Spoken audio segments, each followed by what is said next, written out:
I was working night shifts in Tesco, man. Yeah. It's a bit of a stupid story, but basically one of the guys was drunk. Big old guy, come in, tried getting served some alcohol or whatever, and the lady, she said no to him. Yeah. Obviously me, I'm that skinny guy with my Tesco uniform on. I go, bro, you can't come in, man. You can't take the alcohol or whatever. And he come up to him and he goes, and he just grabbed me from the face, yeah. He wasn't licked or nothing, but he grabbed me from the face and he goes, stay out of this, and he kind of pushed me away. Yeah. I thought, okay, cool. So then 2-2's now, he's gone downstairs and I've gone out for my break. And I'm standing, I never smoked a cigarette, but I was standing in the smoking area. I was sitting there eating like a chocolate bar or something. Yeah. I love my chocolate, so I was just sitting there eating dairy milk. And he's come over to me now, yeah, and he's grabbed me again. And as he's grabbed me, and like I said before, like instinctively, I just went into my boxing stance. And he comes and starts screwing up, trying to hit me. I just kind of swayed out the way. And I just hit him with the right hand. Yeah. And that's all she wrote, man. Hit with the right hand, he just fell into his back. Do you know what I mean? Jeez. As he fell into his back, and he's a big old guy, man. If you've seen this guy.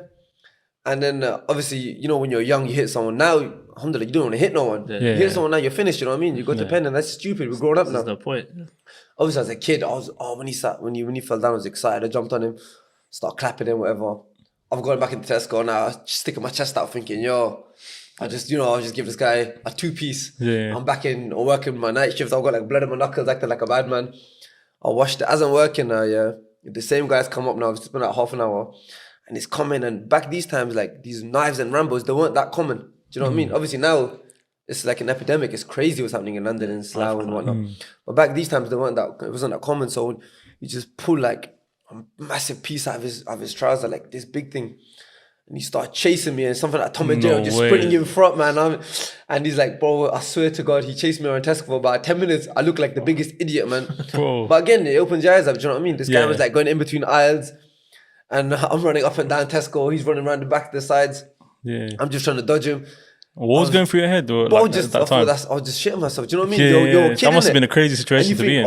And then it kind of puts into perspective. Like, you hit someone, in the heat of the moment, it can cost your life to you. Do you know what I mean? Yeah. Now you tell someone that now, or you go bang this guy. You know, the next half hour someone's gonna come stab you. Do you know what I mean? So it's stupid, man. Like, obviously, I was sprinting up and down the aisle.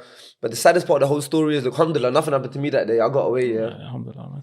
But that person themselves, about 2 months later, alhamdulillah, astaghfirullah, man, we lost him to knife crime, that same brother. Obviously, I'm not going to drop no names or nothing. Yeah. But you know what I mean? It just shows the severity of it, man.